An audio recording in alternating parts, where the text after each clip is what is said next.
प्रसार भारती अभिलेखागार की प्रस्तुति सदाबहार सुनहरे दौर का अनमोल खजाना।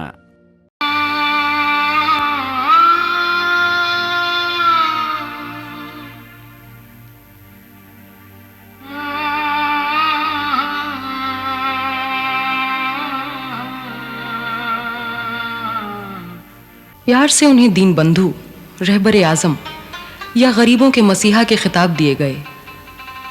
समय समय पर इतिहास एक प्रक्रिया के जन्म का गवाह होता है। एक नेता जो सब तरह के धार्मिक और सांप्रदायिक प्रभावों से ऊपर उठकर लोगों की किस्मतें बदल देने की काबिलियत रखता है। ऐसे ही देशभक्त और गरीब किसानों के मसीहा सर छोटू राम ने पीड़ित आवाम को इंसाफ दिलाया। इस जंग में उन्होंने अनेक कठिनाइयों से जूझते हुए अपना जीवन समर्पित किया। विभिन्न स्तरों पर उन्होंने दुर्लभ जीवटता और समग्र संकल्प का परिचय दिया।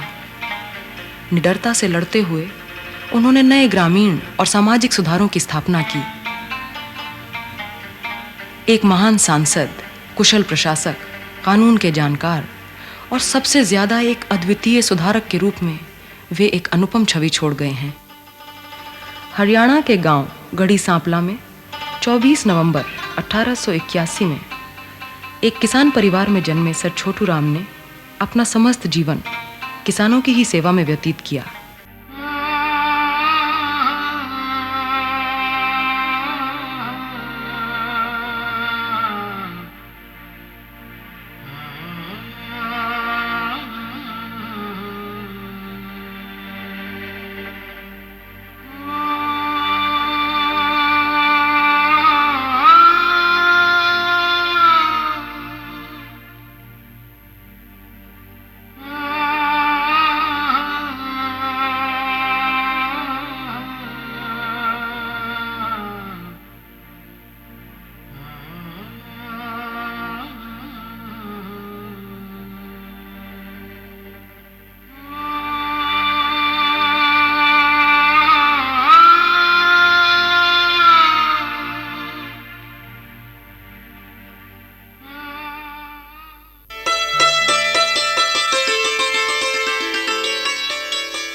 फौजदारी मुकदमा है। अरे ये कल का छोकरा क्या कर लेगा? देखना उस मुलजिम को फांसी हो जाएगी।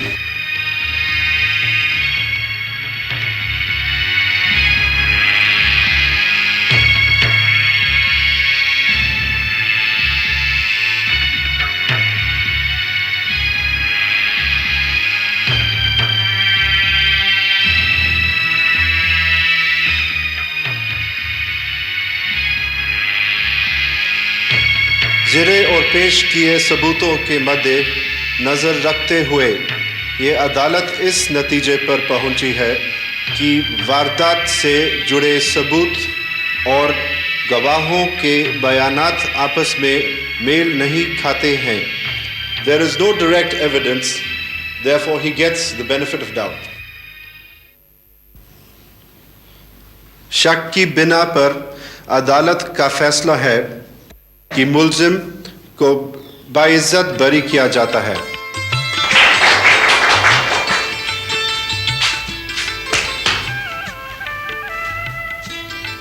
बधाई है छोटू राम जी, बधाई। Thank you. आपने तो नौजवान वकीलों की इज्जत में इजाफा कर दिया। Thank you so much. Young man, मेरी तरफ से भी आपको बहुत बहुत मुबारक। शुक्रिया, थैंक यू। हारे हुए मुकदमे का पासा ही पलट दिया। मान गए भाई, कितना कॉन्फिडेंस है इसमें। देखना बहुत ऊंचा जाएगा। हरियाणा का है, हरियाणा का चौधरी। सुना है सांपलागढ़ी के छोटे से गांव का है, शहरी वकीलों के तो छक्के छुड़ा दिए। क्या कानून की बारीकियां पकड़ता है।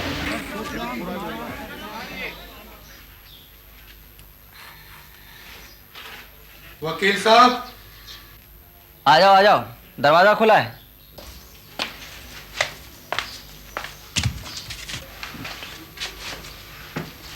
वकील साहब जी, ये हमारी औरत है। अरे भाई, क्या करे भाई, ये क्या है ये सब? आपको मेहनतानो है वकील साहब। रखो इसे। मेरा मेहनताना तो उस दिन वसूल होगा जब ये छोकरा तलवार की जगह अपने हाथ में हल उठाएगा। इस बार तो बच गया, लेकिन अगली बार जरूर सूली चढ़ जाएगा ये। सुन ले, वकील साहब क्या कह रहे हैं, इस सुधरो। ये मत भूलो भाई कि हम लोग किसान हैं। हमारे खेत अपने पसीने से नहीं, अपने खून से सींचे जाते हैं। किसान का दिल शीशे की तरह साफ होता है भाई। अब इस कोर्ट कचहरी के चक्कर में फंसोगे तो सारी उम्र इसमें पिसते रहोगे। ये खून खराबा बंद करो, अपने खेतों को संभालो। और वैसे भी अंग्रेज के राज में किसान को इंसाफ बहुत मुश्किल से मिलता है। अरे कुछ भेजे में आयो कि ना, पल्ले से बांध लो वकील साहब की बात। अपनी जमीन से जुड़ो, अपनी मिट्टी का मोल समझो। एक किसान को अपनी जान से भी ज्यादा प्यारी होती है उसकी जमीन, एक मां की तरह। वकील साहब, आप तो हमारे लिए भगवान हो। अरे अपनी पगड़ी संभालो ताऊ। और छोकरे, तू इस पगड़ी का मोल समझ और इसकी इज्जत के लिए संभाल अपने आप को। जाओ।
9 सत्ते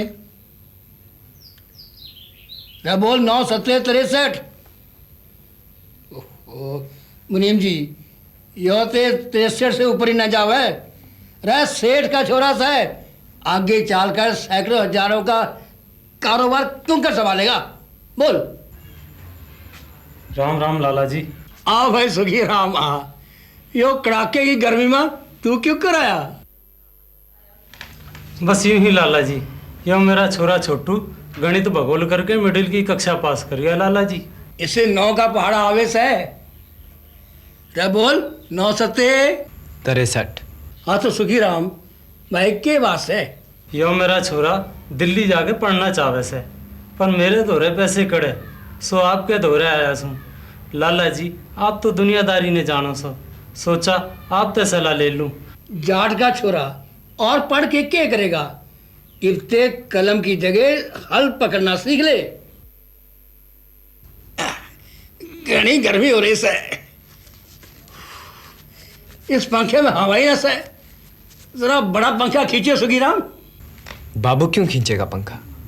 उनकी उम्र का तो ख्याल करो। अपने छोरे को क्या देते, मन ने क्या देते? मेरा बाबू पंखा नहीं खींचेगा। ए छोटू, लाला जी से यूं बात ना करे से। रहने दे सुखी राम, 2 हरफ के पड़ गया, दिमाग फिर गया इसका। हाँ बालक बुद्धि से लाला जी। थोड़े से पैसे की मदद कर दियो लाला जी, आपके सिवा हमारा कौन से इस दुनिया में। देख सुखी राम, तेरे ऊपर पहले से ही घना कर्जा से।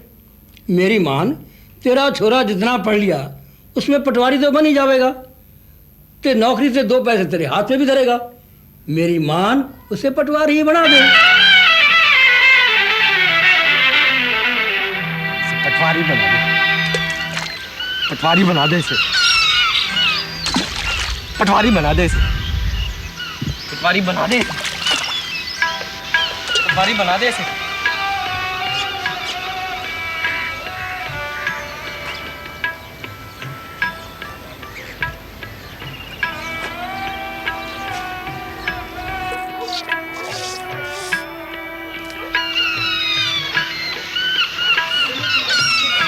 खुदी को कर बुलंद इतना कि हर तकदीर से पहले खुदा बंदे से खुद पूछे, बता तेरी रजा क्या है।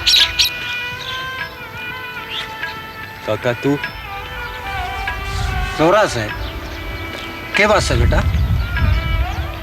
हुआ क्या काका, मैं आगे पढ़ना चाहता हूँ और लाला घासीराम बाबू से बोले हैं इसे पटवारी बना दो। बेटा हम मामूली लोग से हैं, तेरा बाबू कितना कर्जा लेगा? 4 साल की पढ़ाई का खर्चा कम तो नहीं? काका मुझे सिर्फ दाखिले का पैसा चाहिए, उसके बाद मैं इतनी मेहनत करूंगा काका के वजीफा तो मुझे मिल ही जाएगा। खुदी को कर बुलंद इतना कि हर तकदीर से पहले खुदा बंदे से खुद पूछे, बता तेरी रजा क्या है। तेरी ये उर्दू मेरी समझ में कोई ना आवे। चल घर चल।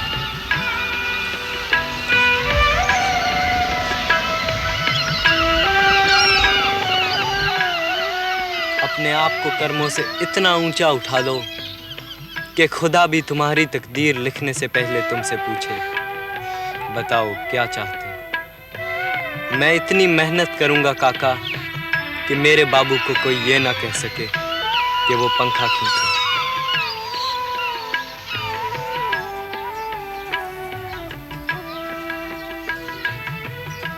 बेटा बस ये 40 रुपए मेरे धोरे से बड़ी मुश्किल से पाई पाई करके इकट्ठे करे थे। काका तू तो हम गरीबों का सपना से बेटा, पढ़ लिख के अपने गरीब भाइयों का साथ दियो। जुल्म और कर्जों का बड़ा बोझ है उनके सिर पे।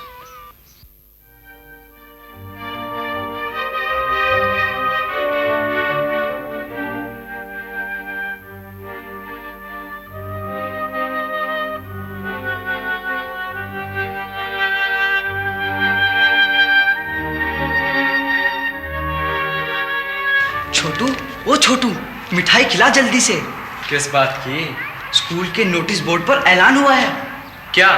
तेरी स्कूल फीस माफ और 6 रुपये महीने तक का वजीफा अलग से। ये सब बुजुर्गों का आशीर्वाद है। अब स्कूल छोड़ने की नौबत भी नहीं आई और अब मैं अव्वल आके कॉलेज में भी पहुंच जाऊंगा। हाँ, कॉलेज में काका राजे राम का सपना पूरा करूंगा। अरे तू यहाँ है? थक गया तुझे ढूंढते ढूंढते। सारे कॉलेज में हंगामा मचा हुआ है कि वाइस प्रिंसिपल रुद्रा खुद जाकर तुझे गांव से लेकर आए हैं। क्या ये सच है? हाँ। अरे शेक्सपियर के कलेक्टेड वर्क्स, अपने कोर्स में तो बस जूलियस सीजर है। पता है, पर कोर्स के अलावा मैं पूरा शेक्सपियर पढ़ना चाहता हूँ। अरे चौधरी, शेक्सपियर को तो बख्श दे, बेचारा चाट तो देख के अंग्रेजी भूल जाएगा। हरियाणवी लगेगा, बोल रहे हरियाणवी। कभी सुना है देहाती और अंग्रेजी?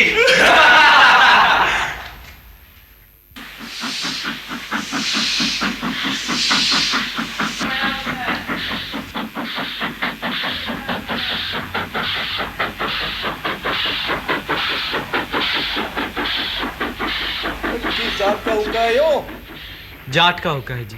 अच्छा, ना तन दिखाइयो।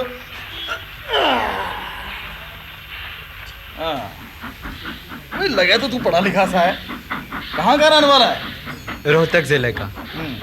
आप? हिसार में अलगपुरा का नाम सुना है? वहाँ का सेठ छज्जू राम हूँ। काम क्या करे भैया तू? एफए का इम्तिहान दिया है सेठ जी, पास तो हो ही जाऊंगा। और जा कहाँ रहा है? लाहौर। वहाँ जाके नौकरी करूंगा ताकि बीए पास कर सकूं और हो सका तो कानून भी पढ़ लूं। भाई लगे तो तू किसी किसान का बेटा है? पिछले इम्तिहान में तेरे कितने के नंबर आए थे भैया? मिडिल में दूसरे नंबर पर था और मैट्रिक में फर्स्ट डिवीजन। भाई लगे तो तू ज़हीन हैगा। देखियो, लाहौर जाके संस्कृत पढ़ेगा ना, तब तो मैं तेरी मदद जरूर कर सकूँ। सेठ जी, आपका यह एहसान मैं जिंदगी भर नहीं भूलूंगा। अरे देखियो, मेरे होते हुए किसी गरीब किसान का बेटा पढ़ लिख ले वे, अरे इससे ज्यादा पुण्य की बात भला और क्या होएगी? हैं? मैं वादा करता हूँ सेठ जी, एक दिन आपको मुझ पर फख्र होगा। सेठ जी, अगर दिल्ली दाखिला ले लूं, वहाँ कुछ मदद भी मिल सकती है। बेटा, लाहौर जाके पहले पढ़ाई शुरू तो कर, दिल्ली की बाद में देख लेंगे। देखियो, एक एक करके पत्थर हटाएगा ना तो जिंदगी का रास्ता अपने आप बन जाएगा। हाँ।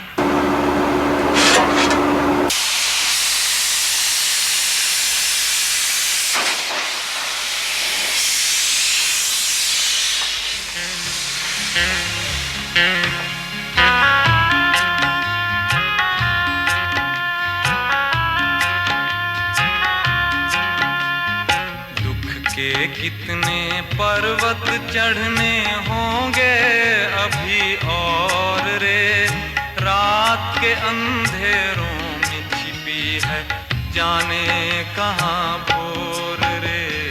दुख के कितने पर्वत चढ़ने होंगे अभी और रे, रात के अंधेरों में छिपी है जाने कहाँ भोर रे।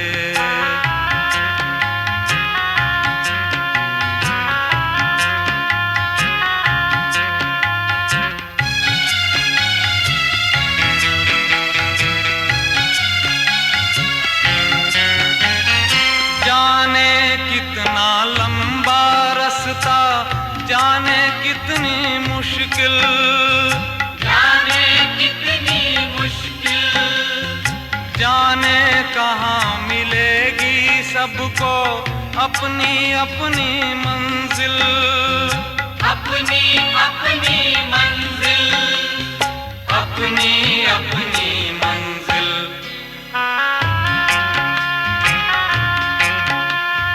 नाचेंगे किस बारिश में अपने मन के मोर रे, रात के अंधेरों में छिपी है जाने कहाँ भोर रे।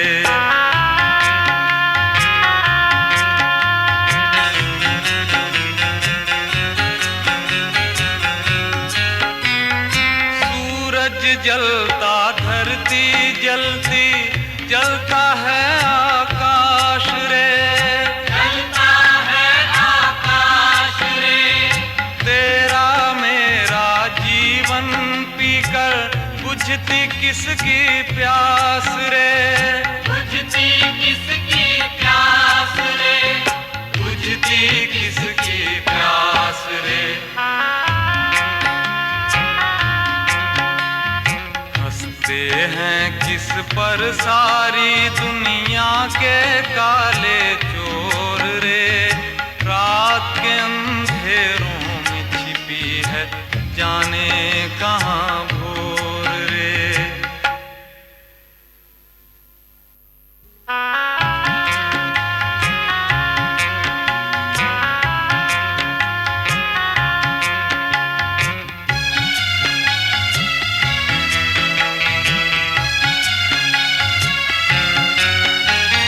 कदम कदम पर छूट रहा है उम्मीदों का साथ रे, उम्मीदों का साथ रे।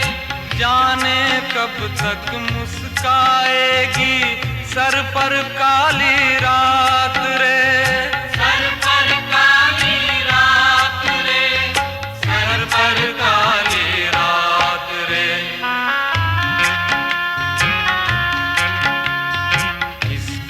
हाथों में अपने जीवन की है डोर रे, रात के अंधेरों में छिपी है जाने कहाँ भोर रे। दुख के कितने पर्वत चढ़ने होंगे अभी और रे, रात के अंधेरों में छिपी है जाने कहाँ भोर रे।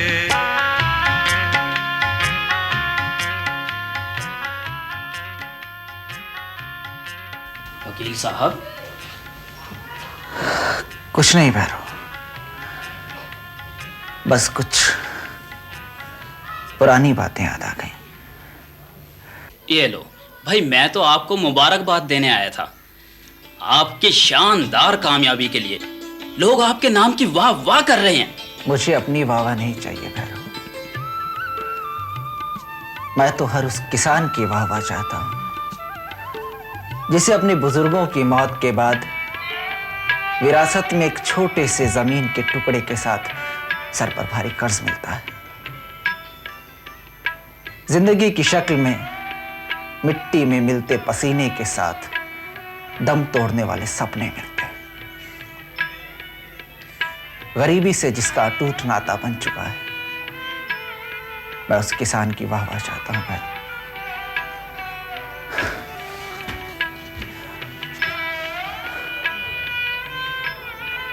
हर साल हमारे किसान के शरीर का कपड़ा तार तार हो रहा है। अपने कमजोर शरीर को मौसम के थपेड़ों से भी नहीं बचा सकता। भैरव, मैं वकालत के जरिए हर उस किसान की मदद करना चाहता हूं जिसे अपनी ही फसल में से अन्न के दाने नहीं मिलते। मैं हर किसान को उसकी राजनीतिक, सामाजिक और आर्थिक दुर्दशा से बाहर निकालकर ही इस वाहवाह का हकदार बन सकता हूं। वकील साहब, किसानों के लिए आपके दिल में इतना दर्द, अगर हर इंसान आपकी तरह सोचने लगे तो इस धरती पर ही स्वर्ग बन जाए। इतना आसान नहीं है ये सब, इतना आसान नहीं। ये तो एक बहुत लंबी लड़ाई है। तभी सूरज दिखाई देगा, उसी के बाद जीवन सुनाई देगा। ये इश्क नहीं आसान, बस इतना समझ लीजिए, एक आग का दरिया है और डूब के जाना है। काला कांकर के राजा रामपाल सिंह के वहाँ एक सपना देखा था। वो सपना पूरा करना है, इसीलिए अब रोहतक जाऊंगा। लेकिन उससे पहले एक कर्ज उतारना है। जिस हॉस्टल ने मुझे इतनी देर पनाह दी है, उसके लिए मेरा भी कुछ फ़र्ज बनता है। सोचता हूँ जाने से पहले यहाँ कुछ कमरे बनवा दूँ, ताकि मुझ जैसे गरीब किसान के बेटों को पढ़ने के लिए यहाँ पनाह मिल सके। रोहतक 1914। अरे मुंशी हरदन सिंह, लगता है तुम्हारे चौधरी साहब को आज फिर कोई आर्य समाज का प्रचारक मिल गया है। सो तो है चौधरी साहब। जा जरा उन्हें बुला कर ले आ। चौधरी साहब, मैं उनकी बातों में टोका टाकी नहीं करूँगा, बिगड़ जाएंगे। अरे देखिए, वो खुद ही आ रहे हैं। वो क्या कि जरा आर्य समाज के प्रचारक मिल गए थे, सांपला से ही जान पहचान है। देख रहा हूँ कि आजकल आप आर्य समाजियों के प्रति ज्यादा झुक रहे हैं। क्या करूं, इस धर्म के कर्म कांड और माया जाल में फंसे सदियां गुजर गई। इस माया जाल से हम किसानों को सिर्फ आर्य समाज ही मुक्त करा सकता है लालचंद जी। आपका ये हिसाब किताब हमारी समझ में नहीं आता। छोटू राम, वकालत में ये सब नहीं चलता। मैं वकालत सिर्फ पैसा कमाने के लिए नहीं करता लालचंद जी, किसानों को इंसाफ दिलाने के लिए भी कर रहा।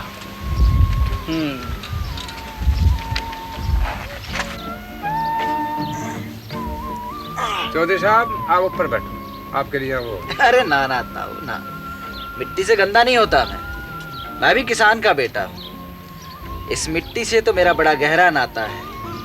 लाओ हुक्का दो। अरे लाओ। जंग छिड़ गई, जंग जंग जंग अजीम शुरू।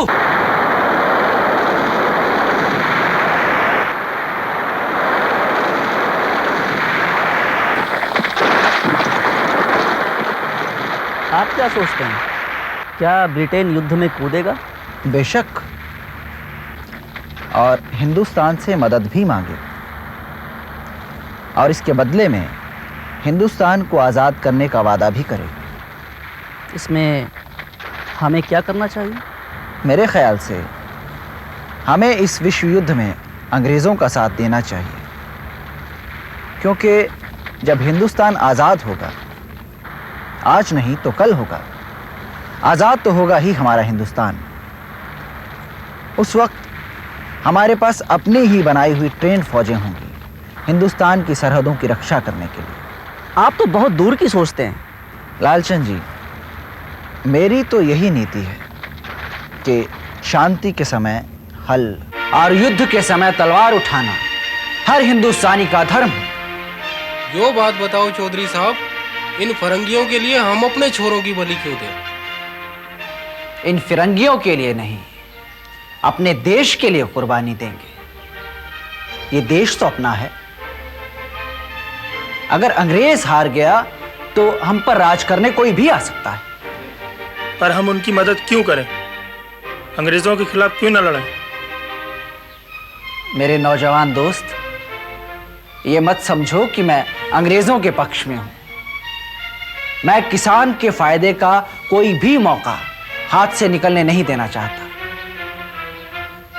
फौज में भर्ती होने से हमारे लोगों को रोजगार मिलेगा।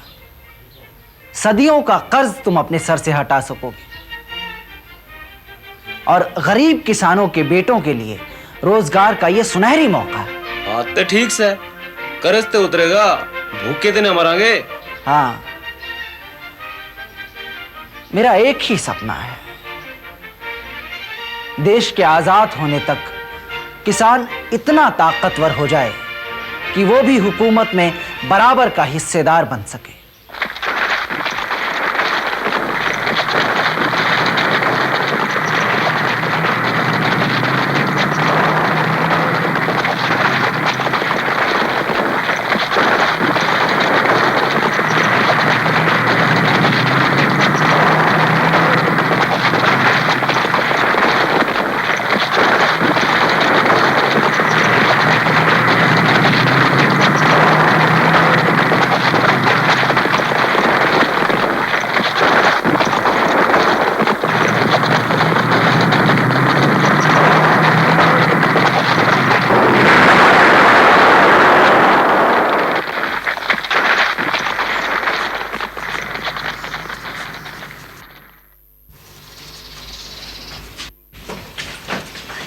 बापू बापू मन्ना छिपा ले, माँ आ रही से। आजा जल्दी आजा, चल चल नीचे नीचे आजा, बैठ आराम से बैठ, नीचे हो जा नीचे हो जा।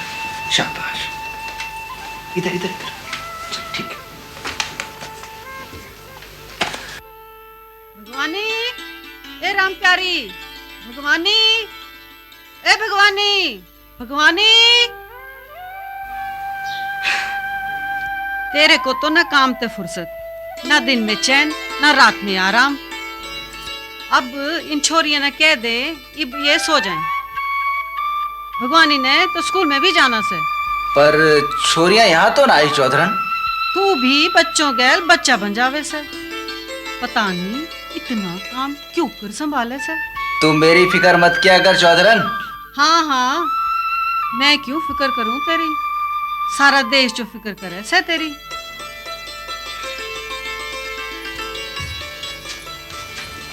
चलो चलो चलो, आ भगवानी, आ आ। नहीं माँ, स्कूल जाना से, चल।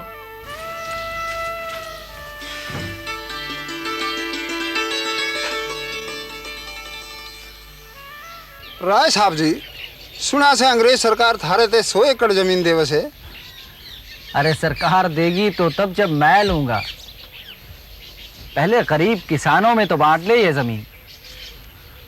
उन्होंने तो मेरे किए कराए पर पानी फेर के रख दिया। अब मैंने क्या राय साहब की उपाधि पाने के लिए या इनाम पाने के लिए भेजा था जवान छोरों को मोर्चे पर? चौधरी साहब, थारी मदद का ये मारा छोड़ा 8वीं तो पास कर गया से, लेकिन आगे बढ़ना था। हाँ, क्यों नहीं मांगे दास, इसे रोहतक भेज देना मेरे पास। किसान के बेटे को कभी पैसे की वजह से पढ़ाई ना छोड़नी पड़े। राय साहब, यह रोलेक्ट एक्ट के ओर से ये ऐसा कानून है जिसमें सरकार बिना केस के गिरफ्तार कर सकती है। राय साहब जी, इब क्या होगा? ये तो मैं भी नहीं बता सकता, पर हवा जो चल रही है उससे तो यही लगता है जो भी होगा बहुत दर्दनाक होगा। जलियांवाला बाग, 13 अप्रैल 1919।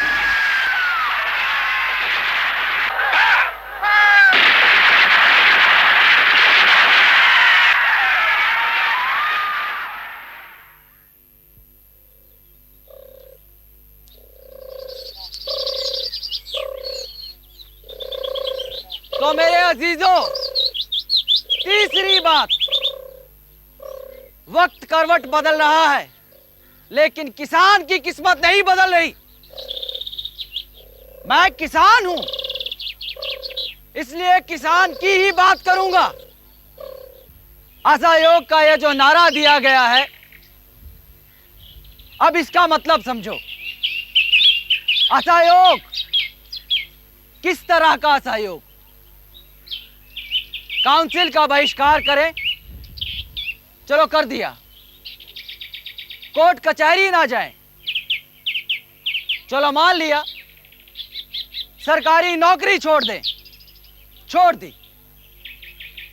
इनकम टैक्स ना दें? ठीक है, नहीं देते।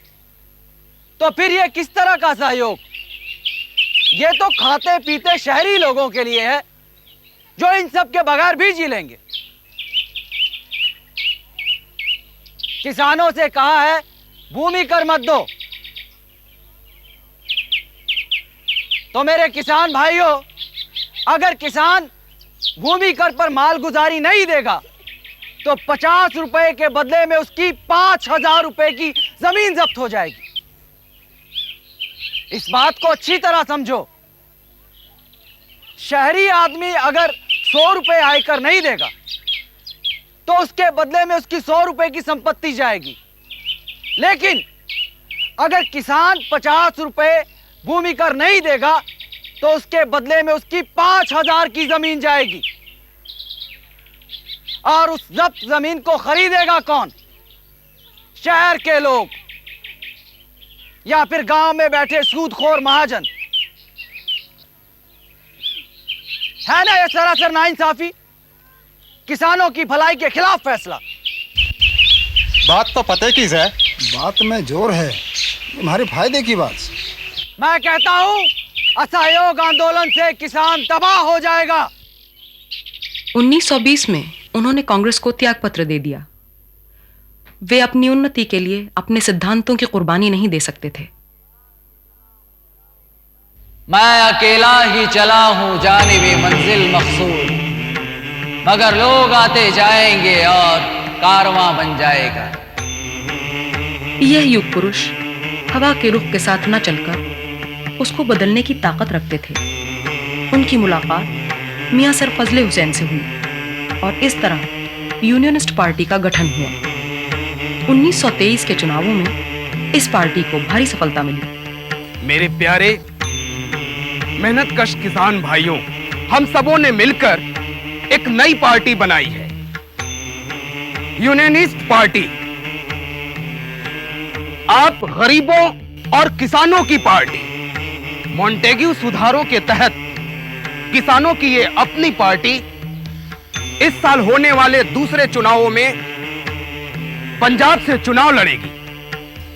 इस निजाम में किसानों की आवाज को बुलंद करें।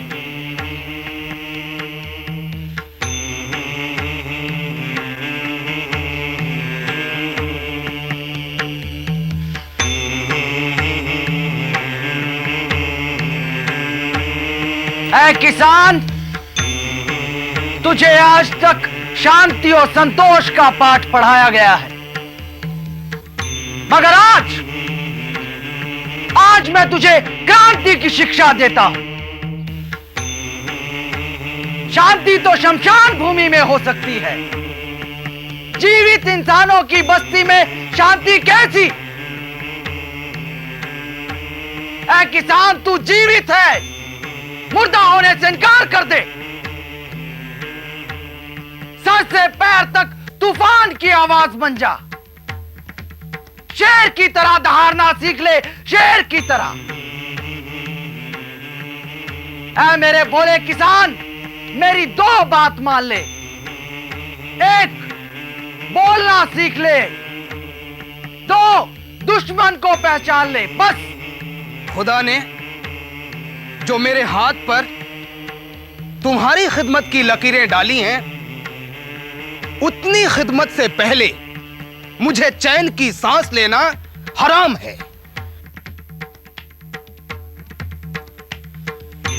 मेरे किसान भाई, तू अपनी अंदरूनी ताकत से अनजान है।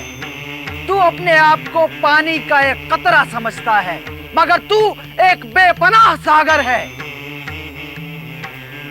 तू अपने डरे हुए दिल में गौर से झांक कर देख, तुझे उसमें एक तूफान छिपा बैठा नजर आएगा। और अगर तुझे अपने दिल की आवाज सुनाई नहीं देती, तो इस नजारे को मेरे दिल में झांक कर देख। तुझे दिखाई देगी अपनी कल की तकदीर, मगर उसके लिए तुझे अपनी जहनी गुलामी की जंजीरों को तोड़ना होगा। अपने भेदभाव, अपने मजहबों को भुलाकर आगे बढ़ना होगा। ऐ मेरे भोले किसान,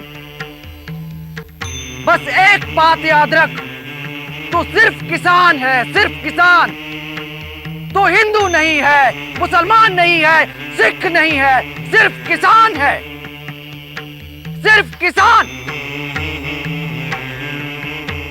Under His Majesty's service, as Governor of Punjab, with the consent and approval of the Governor General of India, I hereby appoint Mr. Fazle Hussain as the Premier of Punjab.